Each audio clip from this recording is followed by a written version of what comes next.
ભાવનગર જિલ્લાના વલભીપુર તાલુકાના ચમાડી ગામ ખાતે એક યુવતી પર બળાત્કાર કરવાની કોશિશ કરવામાં આવતા પરિવારમાં ભયનો માહોલ।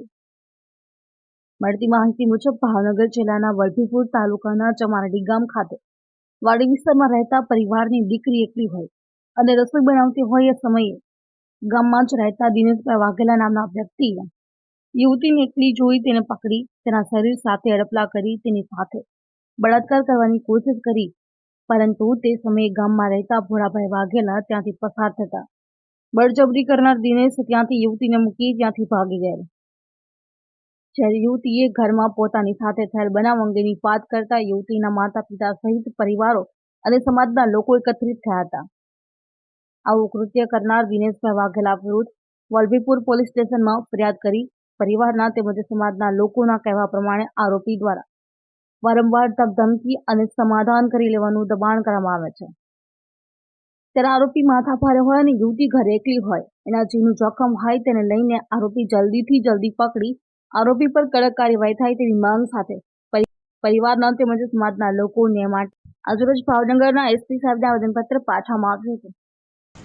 અમે સમાડીના છે, મારી દીકરી ઉપર આરોપીએ આબરૂ લૂંટવાની કોશિશ કરી છે। દિનેશ વાઘેલા વેડવા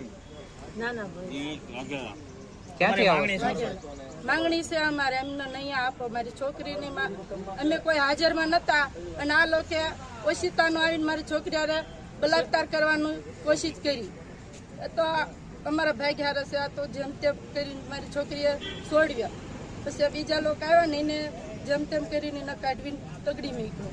આ મારી છોકરીની હવે જિંદગી બહારનો સવાલ છે। આની માટે હવે તમે બધા અમને ઇન્સાફ આપો। કેટલા વ્યક્તિઓ હતા? એક જ હતો। કે આ બનાવ કઈ જગ્યાએ બન્યો છે? મારા સમાડી તે મારી વાડીમાં જ। આરોપી કોણ છે? વેડવો છે દિનેશ વાઘેલા।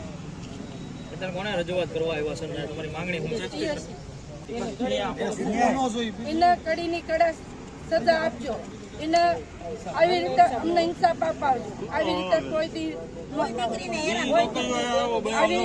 આવી રીતે કોઈ દી થવું ન જોઈએ અમારી બેની દીકરીઓને। અમારી બેની દીકરીઓ ઘાસ ખડ વાઢવા જાય, બોરમાં વીણવા જાય, કોઈ દાડિયા જાય, જ્યાં ત્યાં બિચારું કામ 5 રૂપિયા હાટું ધંધો કરતા હોય, એ પછી આવું બધું ભાડે તો કોણ નીકળે?